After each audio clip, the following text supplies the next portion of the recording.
Welcome to the latest instalment of the video podcast here at Tonbridge Angels. Two very special guests today, Johnny Henly, Sonny Miles. Wink and I will ask the questions. First thing I want to ask, when I speak to players after the game, particularly new signings, they always talk about how easy a club it is to settle into. And I think you two probably do more of that than anybody else. Is that true? Yeah, I think so. I think it speaks for itself. I think, Sons, you've been here for how many years? 10 years, long time. So, and I've been here now for 3 years and counting. So it's easy to settle in, and then once you're here as well, it's a great club to be at. So yeah, the camaraderie, the dressing room, the staff, and I think all the people at the club as well. From people in the tea bar to people behind the bar, people on the board. So collectively, yeah, it's a fantastic club to be at. So what's the initiation routine? Because we hear some of the songs, but what goes on behind the closed doors? And I think they don't really get a choice, really. I think we throw it on them a little bit, but it's quite normal. You know, you come to a football club on a long away journey. We like to get them up over a few songs, and then we sort of tell them they have to do it again here, which is a little bit embarrassing. But you know, it's part of the team spirit. You know, if you don't have that, I think it's a little bit. You need to have things like that. It gets people involved. At first, they don't really want to do it, but yeah, it's part and parcel. Most football clubs do it. We just do it a little bit differently. It's always nice when you win a game in the bar after. You can come in, have a bit of a laugh, and people tend to want to get up and do it a little bit more. Yeah. So who are the worst and the best down the years? That'll be Johnny. I'll be there somewhere. I'm talking about the dozens that you played with, and the worst thing is there's been a few bad ones. You can normally tell when people are a little bit nervous. Yeah, there's been a few. I mean, you can count on one hand really how many good ones there's been. Yeah, I think we play football for a reason. I think because we can't sing. So, but yeah, I think the worse they are, the better they are, the more entertaining they are. When someone gets up there and they come up with a cracking voice, it's a bit boring to be honest. Yeah, you want to be able to abuse them and chuck bread rolls at them and throw abuse at them or whatever, and yeah, so yeah, the worse they are, the better really. Yeah. You've quickly built a real camaraderie with the actual crowd, haven't you? You know, the headline, the headlong dive into the goal mouth after every win and one thing. Is that something that you actually brought with you, so to speak? You had that before? No, not really, to be honest. Wait, let me tell you, when Johnny come in, right, when he come in alone, he never said a word to no one. Come out of the pro-game, never said a word to anyone. Next season, he was like a different player. He didn't shut. At one point, Macca said it weren't the Johnny show. You know, when it was it that? Yeah, I think we're going for a bad patch. Yeah, we were going for a bad patch, and then Macca said to him, "It's not the Johnny show. You need to quieten down." Then, but yeah, listen, there's players in every dressing room that try and create a buzz. Johnny would be one of them. Some players like to keep themselves themselves. You know, that's how it is. But yeah, I think team spirit's important. Yeah, I think for me, yeah, like you said, I think when I first come in, like Son said, I touched on that. I've always been one. I think you've got to come in and you've got to earn your respects, and you can't come in sort of and try and run the changing room, because I think you've got to earn that, and you come in, you do what you've got to do. Hopefully you play well, etc., and then you build yourself into it. So yeah, Son said I was probably pretty quiet the first sort of 5-10 games, and then all hell broke loose. Yeah, so yeah, that thing as well, I don't know where that came from, to be honest with you. No, didn't do it last season, Pete's not too happy. Yeah, is he? Just to get my own back on Pete, really. I mean, you've both got your own song. I can think of two that are sung about you, Sonny, and obviously you've got one as well. But both a touch on the filthy side. I mean, you know, I'm not sure how mine ends really. How's mine end? I'll tell you later. I've got to feel like, it's normally in the second half, I can't really, I say I can't hear it, like they're not singing, but I can never quite make out what they're saying. Obviously there's the one when they're saying about chin and stuff, and I was just a little bit involved in that, which always felt like it weren't really my song, but chin's obviously not here, so I don't really hear that often. Yeah, it's nice. Obviously, it's nice to have. You've got 500 miles. Yeah, I've got that one. Yeah, that's nice. That's nice. You've got a score for that one. So yeah, I've got a score. Yeah, I'm struggling with this year on that, but it's nice to have. It is nice to have a song. You know, anyone that tells you they're not bothered, they're probably lying a little bit. If you have a song about it, it is nice. It is nice. I mean, even when you go up for a corner and you just hear that noise coming from it gives from you the stand. 100%. It gives you a little bit. It does give you a little bit more. Like, you obviously every time you go for a corner, you're trying to score, but we've been getting closer and closer. Set pieces have been something we've been working on with Parky. Been getting a lot closer to. Actually, I think we've been looking a lot more dangerous from corners, whether it's knockdowns, whether it's causing a little bit more confusion in the box, a bit of everything really. We've been looking. When you look, I think in this league it's quite difficult when you see when we go up for corners. You've probably got me and Rian that are relatively the two centre halves. You've got Tom Derry. When other teams go up for corners, they have 4, 5, 6. So when you're the 2 or 3, sometimes you get double marked. Sometimes you get blocked. The teams are a lot more cute in this league. So obviously, I mean, last year I think it was down where the stat man would say I think 9 or 10 goals or whatever it was, and some of them from set pieces or little knockdowns. But people are a lot more cute in this league. They can obviously we give away one on Saturday the penalty, but apart from that, you can get away with a lot more. Shall we say wrestling or grappling, and refs tend to let it go both ways, so it's a lot harder to score from set pieces. What about? I was told by one of my little jobs, if you like, after the game, just talk to the referee, right? And we have to have this thing about respect from one point to another. And right at the beginning of the season, one of the referees sort of like said, I just asked the referee about it, everybody respectful, that sort of thing. And he sort of, I said, do you know you're too quiet? He said, does that run through the team? Do you think that runs through the team? Who's quiet? The team. Well, as a team, I think someone touched on this when we had to meet the manager the other night, and someone asked the same question. I think I said about someone said too respectful. They weren't in my ear enough. But it's difficult. I think you got to a point now in games where, generally across football, apart from when you see like watching the players are actually quite. I'm more nervous to speak to referees now because they are instant yellow cards.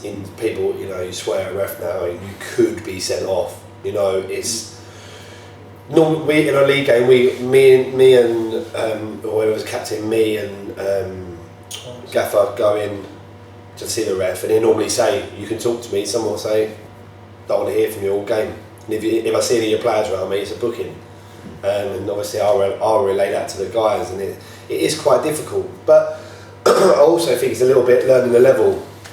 I said in the meet manager when we done it the other night, where if going back to one of the games I was suspended for early on in the season, we played Dulwich, and you oversaw I was up in the tower watching it, and you oversaw their game management of Danny Mills 6'6" up front, probably bought 10 free kicks in the whole game in dangerous positions, won the penalty off Johnny, probably not a penalty, but the way he made it look like a penalty, and I think the game, people are smart, the way they speak to refs, the way they get around the refs, the way you get decisions off refs is important, but I think it's a learning curve at this level. You could get around the ref at this level, but the refs are slightly better, they're not always great, but they're slightly better.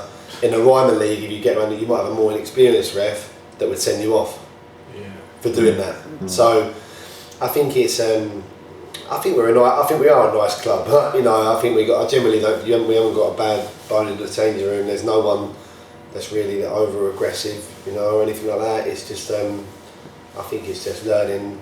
I get away with a lot more because of being captain. You can speak to the ref a lot more, and they tend to sort of take you under their wing a little bit. But I don't think we're too nice. I think you've got to do it though. I think so many teams, especially this league, they get around the ref, and the influence. It's about doing it in the right way, though, isn't it? I think if you're doing it and sort of all the time and sort of it sort of dilutes it, isn't it? And if there's things you say to them and stuff, but if you do it in the right way and sort of there's a bad challenge, I think the refs are definitely influenced by it. I think you've probably seen the quality of the referee, and I don't have to say it, do I? But at times it's not the best. But well, I find it frustrating watching the game when I see the referees seemingly give us a hard time. I'm sure if I was a player, I would stop myself. But it's frustrating when you're playing, and obviously no one's going to. We don't make in a game, if you make 80% of your decisions right, you're doing all right. But then 20% you might get punished for, you might not. If we got everything right, we would be playing at this level, and they would be refereeing at this level. I think it's frustrating when they can't say. I very rarely hear a ref saying, "Oh, I'm sorry, I've got that one wrong." Yeah. There's always a way around it, you know, and that's frustrating as a player. You know, we don't expect them to get everything right. We'll be frustrated when they do get something wrong, but on the verge of, are we too nice? I don't think so personally. But where we are at the moment, in the bottom half of the league, and looking to get up, sometimes you have to do a little bit of the ugly stuff, and people don't like seeing it. But I think you have to find a balance as well. You know, you don't want to see 11 players screaming at a ref. Families and kids that come down there, they don't want to see, you know, shouting at the ref 24/7, all crowding around the ref, saying how rubbish he is, and all that. So it's a fine balance. Yeah, certainly the Dulwich people said to us that that's what they learned after their first season. Yeah. They learned that you've actually got to be a little bit naughty. Yeah, well, you look at the Dulwich that we played in the Ryman Prem, and then the Dulwich that we played down there. Changed big time, isn't they? You know, Dulwich in the Ryman Prem. If Cad's down there, you know, when we were shouting when we played them, they were at Tooting, and the goalkeeper took a goal kick, and he banged, and he, you know, like a standard goal kick, and he launched down the field, and he went ballistic because they used to pass. In this league, when they come down, they didn't make 2 passes. Everything hit Danny Mills up front, and they just got around him. And you could see the change. Not many teams really, you know, who have we played in this league? Bath maybe passed the ball around. Probably the most we passed the ball around. Yeah, I don't think you win the league doing that, do you? No. So we went to Wealdstone, and they played the big. Normally they would play Ross Lafayette up front. He didn't play; he was injured, but they still went with a big man up front. They didn't pass. You know, they done a mixture of both, but yeah, it's strange that in a way, isn't it? You would actually sort of like think that the higher level that you got, the more technical it would actually get, rather than. Yeah. I think players make less mistakes. I think that's what it is. People generally make the right decision a lot of the time. You know, when to play, when not to play, when you know the ball's got to go longer, when you know when you've got time to pass. You know, you look at Bognor in the first half, we played in here, we pressed them so high, they couldn't pass the ball. They couldn't cope with it, and a little bit, I think it was a lot more physical with them, you know, and when we pressed them, they weren't able to play, and they didn't really have an answer to it, because Bognor won't get the ball and put it in behind. So it was, I think it shows a difference in levels. I think, yeah, we've definitely noticed, didn't we? I know it was close at the end, but we were saying afterwards the noticeable difference actually in the 2 levels, having played now, a third of the season or whatever it is at this level. You go back to play on a Saturday and you're pretty, you feel fairly comfortable. I know it was tight at the end, but just with that might have caused us some troubles last season maybe, but having played now at Conference South for however many games, I think you just become accustomed to it, and your levels, our levels, I think, since the start of the season have risen. So we're definitely on the up, and yeah, it's exciting going forward. What are the other big changes from this mini football to this level? I mean, I'm thinking bigger crowds, a lot more travelling, sometimes playing against full-time pros. I mean, what do you think? Crowds, I think quality of players. I think a lot of players don't want to necessarily play at full time at Conference Premier or League 2 or whatever, because they earn good money at part time at their other jobs and such. So you get a good quality of players. And I think just the crowd. I think the general crowds and teams and games as such are just bigger, and there's a bigger feel to it. There's a better feel to it. I think every team you go to is a big team. You know, it's if you go through this league, every team that you play, you never. Not that you could get away with it at Ryman League level, but you know, there's some clubs that you don't really look forward to going to. You know, I won't name them, but it's, you know, and there's no, I don't have to play them anymore. You don't. Burgess Hill. That's exactly what I was thinking. You think you're playing Wealdstone, you got the Wealdstones, you know, you got Chelsea. There's some Kent derbys, some good Kent derbies. Yeah. I know when we got to Bath City, look around and go, actually, this looks like proper football ground. Well, yeah, that's what I mean. You know, I think the Bath game was quite early on, wasn't it? The fourth game in, or something, the third game in, or whatever it was, and you sort of thought, wow, you know, this is why you get promoted. You know, this is what you want. This is what you want. You know, we earned the right to be there. The whole football club earned the right to be there. And people come here and think, wow, you know, they do the same thing. So the club's not like it's out of place. I think that's one of the appealing facts, I think, for this football club as well, especially being in the league below last season. You've almost got kind of a conference south crowd and ground and set up on a match day, so people coming here, that's what they like. Do you know what I mean? So in the league below, people going to clubs playing in front of 100 people, so they're coming here playing in front of 500-600 people every week. So I think that's another one of the reasons why people like staying here, stay here for a long period of time like ourselves. So yeah, it's just another one of the many reasons, I think. Is there a different level of fitness? Had to be any fitter? Yeah, I would say. It's a Gaffer's pre-seasons are very hard, very, very hard. And I'm not just saying that like he says to me every single end of summer. We sit down and talk about a deal for it. He said always says, "Oh, pre-season going to change next year." Let me tell you, they're the hardest thing. We're going to get the balls out. We're going to do this. You turn up, it's the same runs. I think he said to me once, I might be wrong, but he said he got on from like a Chelsea first team programme or something like that. And he's like asking us to run this in 26 seconds. And he's like, I'm working around saying Usain Bolt could do 100 metres in 9. So, you know, but they're hard. But what it does mean is like Tuesday nights, like tonight, we go out, do a little bit. We've done a little bit of running tonight, and then we're done. You know, we can't get on the pitch. We're nowhere to train, but when you go into that first game of the season, you feel fit. You know, and that does make a huge difference. I think I felt when we were early on in the season, we was playing strong. We was coming on really strong in the games. So. We'd already made too many mistakes by then, and we was probably the games were sort of out of sight, or we was losing by the odd goal here and there, apart from the Welling game. But it does make a difference feeling that strong coming on. You know, it's not just physical. You know, you have to mentally be strong as well. And I think sometimes this season we've lacked that, not through mental fitness or whatever. It's just a little bit of concentration.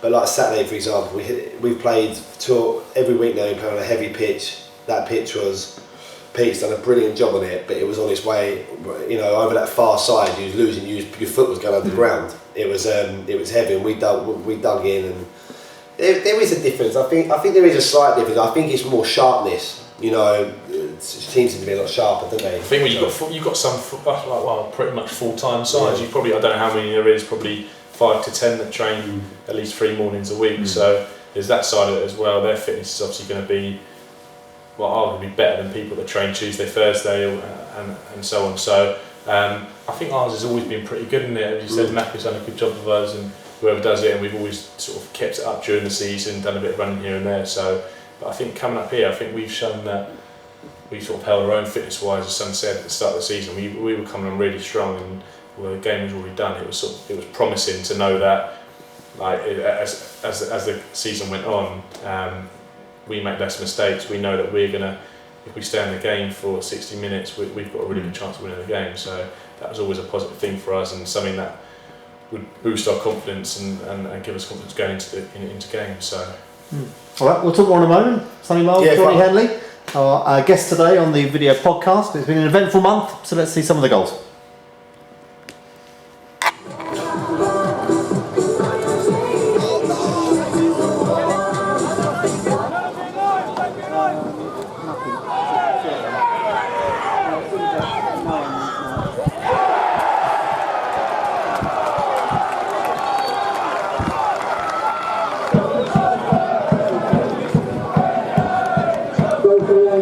Scored by number 9, Thomas Khale.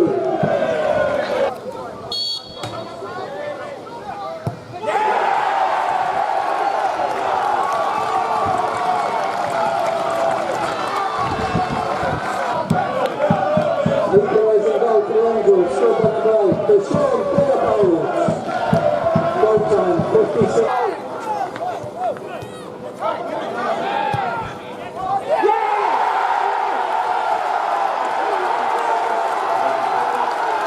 Shot by number 11, Joseph. time, 85 minutes.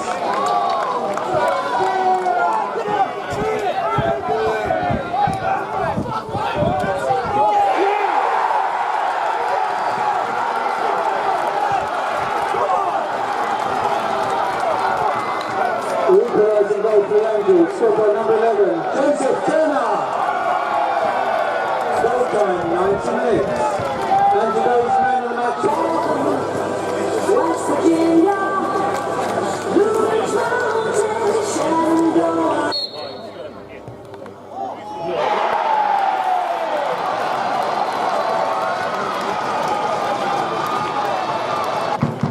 Goal for the Angels, scored by number 10, Ben Greenhold. Goal time, 29 minutes.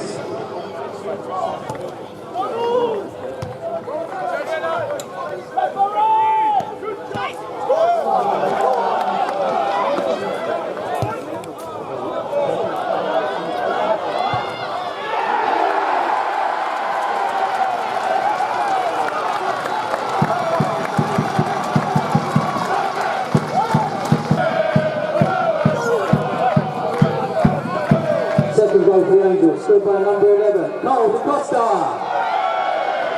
Goal time, 77 minutes. Almost home, West Virginia.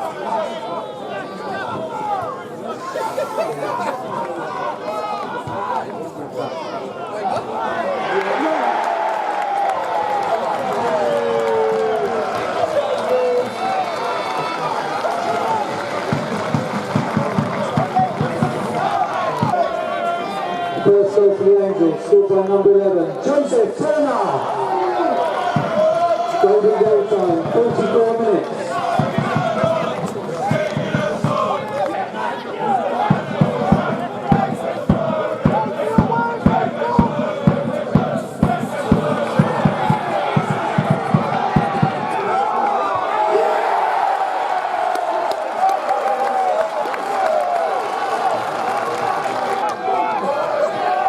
Second goal for the Angels, scored by number 9, Thomas Story.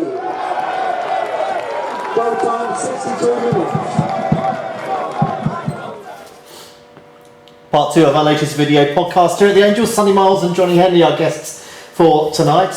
The life of a semi-pro footballer.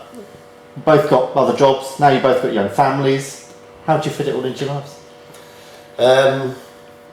It's difficult. It's difficult, yeah, it's difficult. I think number one, you have to have a very, very, very supporting and understanding family. Johnny will probably say the same thing, you know. I leave home at 5:30 in the morning. Tonight, I've moved recently, which enabled me to go home for half hour before training. But that's only because I live local, so I've moved to Paddockwood, which is around the corner. But yeah, after you think Tuesday, Thursdays are gone. Don't really see the kids. Saturday's gone completely. Because you can't. By the time unless you go out early in the morning, you haven't really got time. Sort of 10:30 onwards, I'm sort of thinking about football, what we're doing, and what time we're going to get here, what we're doing before you pre-match, all that sort of stuff. So it's very difficult. Again, Johnny will say the same thing. You have to have an understanding boss.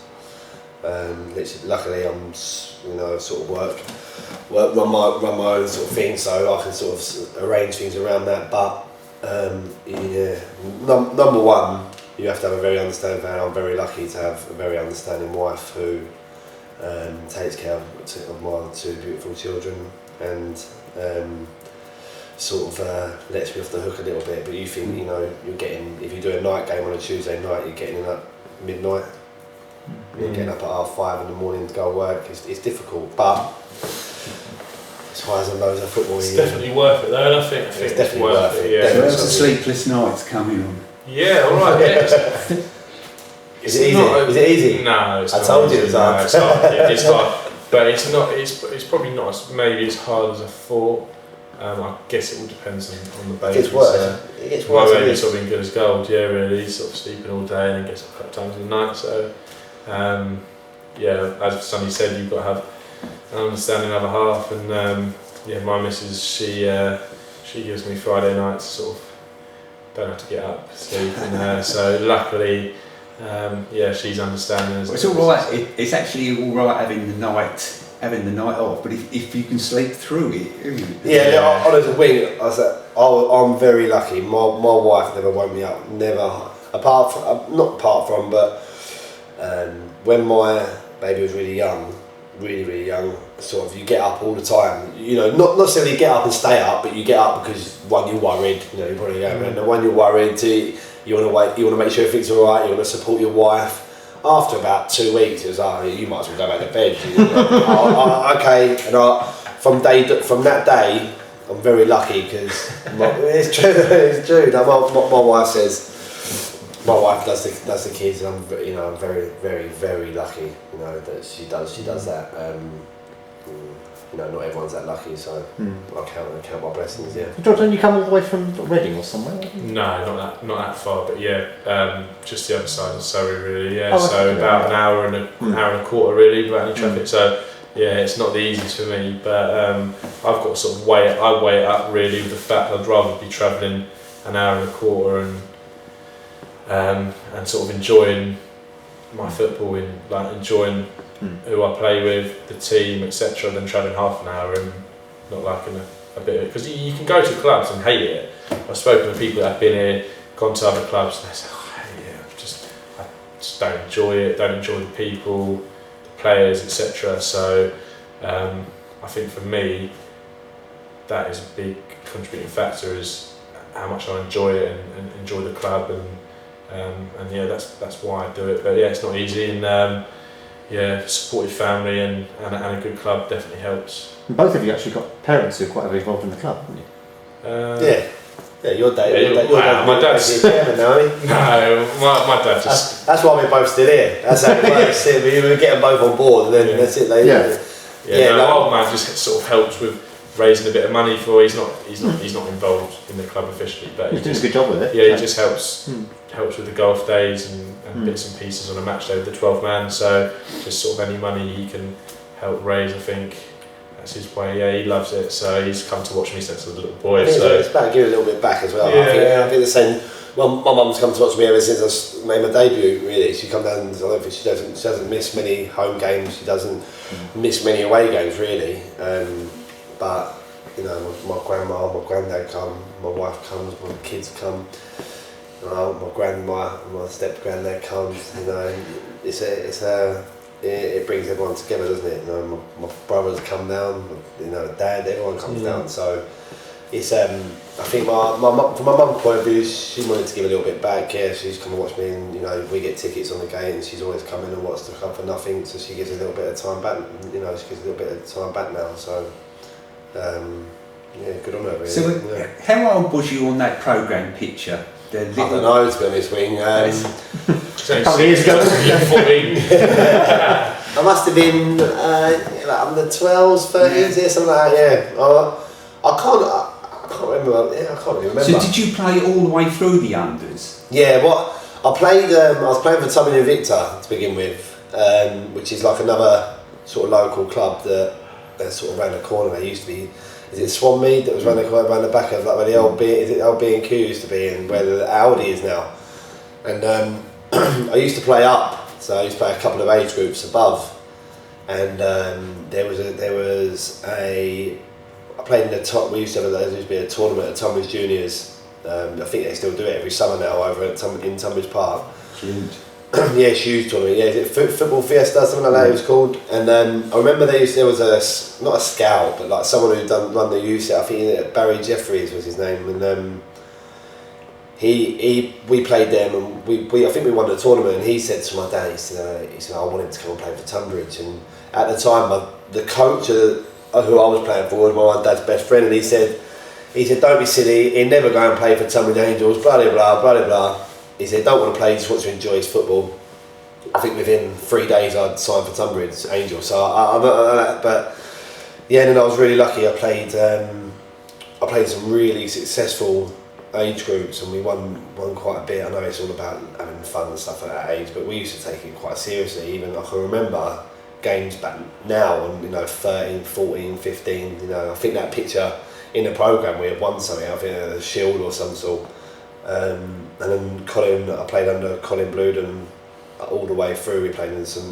I think they used to call it the Mush League, which stood for something. I can't remember what it used to be. It was nice to be used to play here at Wednesday nights on the lights, and then we used to play on a Sunday as well in another competitive league. So it was good. Yeah, it was good. I was young. I can't remember. I've aged well, haven't I? I think like I'll find one. Your background, Johnny? My background. It's better than mine. Yeah. What do you mean, yeah? When I start, little boy, just playing for my local side. Then I think I went on to district, and then I think I used to play like out on pitch and in goal, sort of just a bit of both really. And I think we played Reading Academy in like a friendly game. I played obviously half and half, I think. I got scouted when I was 10, I think it was. And then that was it. I went for a trial. Apparently, they'd said they wanted me to come back for a 6-week trial, and I didn't realise. I didn't really know what they meant, so I just went home. And then they called me like a month later and was like, "Why has he not turned up? Has he not want to come?" And then so I went back and I signed for them, and I was there till I was 21. So I was there 4 years as a pro, and then I jumped ship and went to Ipswich, and then after that I dropped down to non-league, went to Henly, and then to here. So a little bit of a different route, but we've all ended up the same place, haven't we? So that's my route. But played a few international games, which is good. And this is for Scotland, and obviously I can hear the strong Scottish accent coming when you speak. I ate a couple of shortbreads once and qualified. So now how many times have you used that one?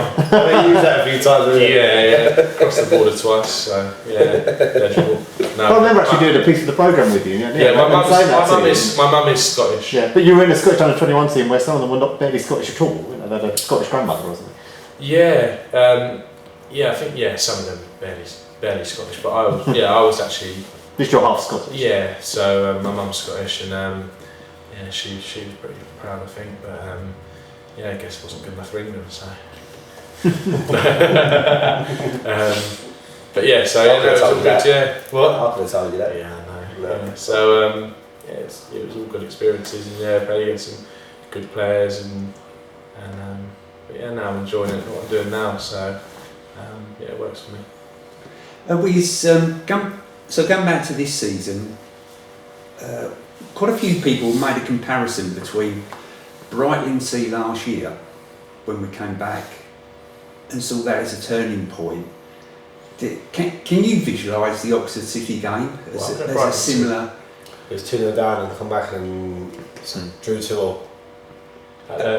And we was all right. We was on the back end of that really bad run. Yeah. Do you know what? That run was that was quite difficult to take, because I remember after the Khale Shorten game, and I remember Steve Gaffer saying to us in the change room, he said we'd tried everything, and for whatever reason it was a really strange. We couldn't buy a goal, and teams were scoring goals against us. They were going in the top corner, and blokes, bouncing down, on the edge of the box, hitting people on the backside, and that was just the way our run was going. And I remember Macca said to us in his Khale Shorten game, it stuck with me, because he said to us, I don't normally like to say about what goes on the team, but he said to us, "Look, you guys owe me a win," and that's what he said to us. And we went out and we lost 3-1. But I remember the bloke that scored. We was pressing. We was pressing at 2-1, and the bloke that's playing the right wing that couldn't, he's hit one on the volley, on the half volley, with his leg up here, and he's flew in the top corner, and that was the sort of luck we was having. And I remember after the game, the more senior players we knew. I thought, I said to Mac after the game, he sort of said to us, "I think that might be it, blah, blah, blah." and you know, me, Sonny, Johnny, some of them, Parky, said to him, look, you just need to have a little think about this because we're not a million miles off it, you know. And then we had that game down here at Brightonsea and it just went bang and that was it. It's weird. It was never players not putting every. I think one thing you can never say under Steve McKinn is you won't have a team that doesn't give their all. We might not be good enough on the day, but we would always work hard. We'd always do the basics in football. That's a God, you know. That's a God-given right. You know, you should always work hard. But the Oxford, it's difficult to tell. It's difficult to tell when that team. I'll try to say it last week when we had the meeting. That team that we had that season was a very, very special team, and sometimes you get that in football. You might only be lucky enough to have 1 year when you're in a change room like that. But that was a very, very special group. I think more off the pitch, wouldn't it? Yeah. I think on the pitch, I think anyone would be. I'd be first to say, Sonny would be first to say, we weren't probably quite promotion. I don't think there were probably slightly better teams than us. But I think our sort of how close we were off the pitch and how well we got on. I've had many mates in. Well, I say I've got probably count on one hand my mates in football, but I've got so many good mates from last season and the season as well. Sort of Sonny and a few of the other lads. We were all sort of good friends off the pitch, and you don't really get that very often. Sort of our socials and stuff like that were. I think they bought us probably 10-15 points last season. So that was massive, and it was a special group in regards of how we all got on, how we bonded, and have you still got that? Yeah, absolutely. I think that's one thing about Tonbridge that we were saying. It's always there. You've got your main core, and I think a lot of that's down to Steve and Barry. And they didn't take a lot of credit for that because there might be players that come available that might make you a better team. Make you better on the pitch. But if you don't, they don't fit into our mould. If you don't fit into the mould of the change room, you know, there's no point. Yeah. Gaffer sort of lets you get on with it in the change room. You know, he said, "You guys, you know, you senior boys, you run the change room. I'm the manager. I don't need to babysit you lot." You know, and that's quite nice. You know, you're not treated like kids. You know, you're treated like men, and that's the way it be. That's ultimately what I think got us out of that bad spell. I think in football it's easy to say in hindsight once we've gone up, but in football you have spells like that. It happens to so many teams in any professional league, non-league side. So it was a horrible place to be in, wasn't it? It was not nice, but it'd be different if you weren't playing very well and you was getting to we was playing well. We was playing. It didn't. Everyone said we wasn't playing well because we wasn't winning. You know, which is obvious. You know, people. You know, we lost again. We just weren't scoring. We're throwing things away. Blah blah blah. It's time for Steve to go. And you know, you used to hear the grumblings. You know, but you hear that you know, you have that every non. You know, if you was playing at a non-league game and you was beating a team away from home, they'd be saying something safe about their manager. You know, you hear their fans saying everything about their manager or booing at the end of the game. We never had that here. We was always getting clapped off. You know, which speaks volumes really. But that's what pulled. I think that's what pulled us out of it, and ultimately that sort of togetherness we had was any other side. I think it would have just been sort of mid-table, absolute crumble. So we managed to pick ourselves up, and I think mainly I know I can speak for myself in this sort of. You've got to have people that want to play for the gaffer, and I think what Steve's done for me, and I probably could say for you as well, for Sonny and that he's one of the good guys one of the good managers that I've been sort of a part of. So for me myself I wanted to do that for him more than anything. So to get him out of that, I saw how he was during that period, and I think he absolutely hates it. He sort of lives and breathes it, doesn't he? So I think for me, for the other lads last season, I think more than anything we wanted to do it for him. So I think that's the main. You don't want seeds, you know that. You're trying to get another deal. He doesn't want seeds, you know that. Yeah. 2 years or next time. I think one of the things is as well is that nobody ever has a bad word to say about this club once they've left. Do they? No, I said that the other way. I said I'll speak to players now. Not with players that have left from last season. That we say that, you know, sometimes players have to leave for financial reasons. You know, which if a different football club throw a silly amount of money at you, and you're young and you're trying to get a mortgage and you're trying to do, you know how hard it is to try and get. People forget about things like that. So they might say, "Oh, he's left for more money." Well, yeah, he has. You know, if it's a stupid amount and it's on your doorstep, you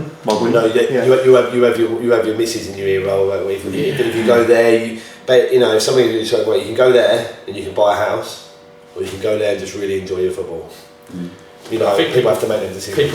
People forget in football, don't they? Just because it's football and sort of fans get sort of their emotions come into it and they think, oh, he's gone for at any level really, not just talking about this level, but oh, he's gone to this club for more money. But at the end of the day, there's obviously you've got to enjoy it. But at the end of the day, it's a job, isn't it? So if that's the difference between sort of you being able to provide for your family or you being able to get a house or whatever, it is a job. So I think that's what people. Well, you are right. People don't want to leave here when if people do leave, they're disappointed. They're disappointed in leaving, and people want to come. People want to come. You know, you speak to players.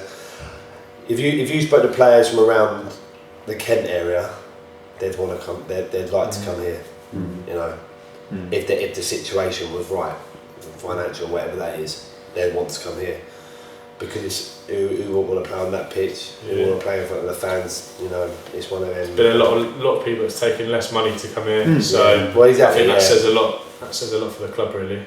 So I think most players that return here as well in another team, they do get a fair reception from the crowd as well. Yeah, like Tommy Brewer the other week. You know, shall we say that Tommy did have one or two little words on Twitter and the like, you know, but when he came back, you know, he got a good reception. I think I had Tommy, what's the score? Tommy, what's the score? I think anywhere you're going on, you know, listen, Tommy Brewer's an experienced player. You know, he probably wishes some of the things that he says he didn't say. He probably wishes some of the things he done he didn't do.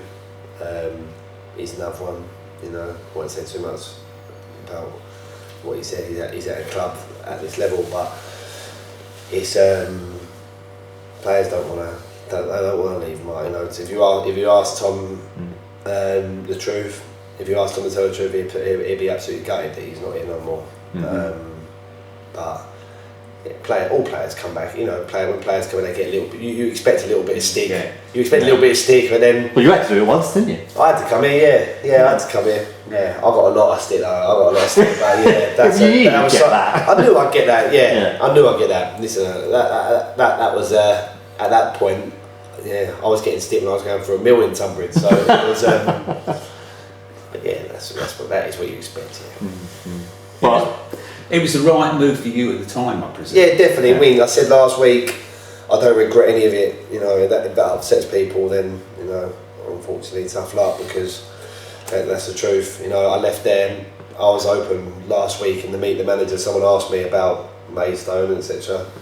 I went to Maidstone for a minimal more amount of money, and that was only because I was offered it. I didn't ask for it. But when we got relegated, obviously I sat down with Steve, I had a meeting with him in that bar, and obviously it was Steve's first managerial job. He was given a small budget.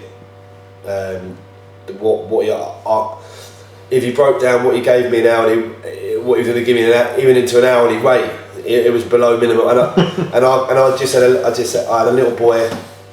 I just bought a house, you know, and when you're in that role of a non-league footballer, you do not rely on that money, but you know it's coming in, and you know you sort of plan for the future a little bit, and that's it. And I just said I was honest with Master Steve. I just can't do it for that. I never spoke to anyone else. I left it as it was, and then Maidstone came in for me. I lived 3 minutes from the ground. You know, it was it made sense to go there. I went there and I played with some of my good friends in football. We won the league. I played live on TV on BT Sport in the first round of the FA Cup, playing the second round of the FA Cup in front of like loads of people at Wrexham. That was on BBC. My coming home, my boy saying to me, "I watched you on the telly, Dad." You know what I mean? And things like that. Those things can't be taken away from you. You know, and I missed a lot. I didn't play the last 5 or 6 games because I come out of the team, and then they won all the games into the season. But I played 42 games, played 28 clean sheets. You know, basically raised enough money for them to extend that stand and stuff like that. And the thing, you know, it was good. It was good. That was a great. Again, when I say about changing rooms and things like that, that was what we had there. You know, it was like that. I've been very lucky enough to play in good teams, you know, and I was when they said it was always, we're gonna offer you another deal, for whatever reason that changed, which I respect. Jay Saunders was a great manager. He rang me up, was honest with me, said they want to bring a couple more centre halves in, and I wasn't prepared to do the travelling to not play. So that was that. I rang Macca and I said to him, I would like to come back. I signed here for the worst money that I've ever signed for. You know, that's the honest truth. If you ask him, I was playing for peanuts. I was, and I could have got, if I didn't want to. That's what people don't see and understand. You know, obviously people on the board and stuff, they see what, you know, they know what you're earning. But the fans, you don't want to come out and say, oh well, I've come back here and I'm not earning no money and stuff. So, but I come back here for the worst money. Keep in mind, I just won the league. So I probably could have gone to most clubs in the Ryman Prem, and I decided I wanted to come back here, and we ended up in the playoffs that year, didn't we? I think I'd done my shoulder, didn't I? So I couldn't play them, but we ended up with. I remember standing on the side at East Thurrock, and we had me, Tom Phipp, I think Parky played centre half with Lawrence Ball. It was, and the players on the side. Was Nathan L was there? Wicks was with you as well. Wilkes was there. He was injured. Wicks was there. Was injured, and that I truly believe. You know, Tom Phipp was probably the best. I believe was the best midfielder in that league. You know, before he had his knee, he had about 10 goals before Christmas, playing from defensive midfielder. You know, he was. We was flying, and it might have been a different story. And what story that would have been? You know, finish. What was it? The one place above relegation one year. Next year you get promoted. That would have been nice, but. There you go, yeah. Well, it's been a tremendous season so far. We're loving it. Keep up the good work, keep up the entertainment. Thanks very much. No, my pleasure. Thank you very much. Thanks for having us.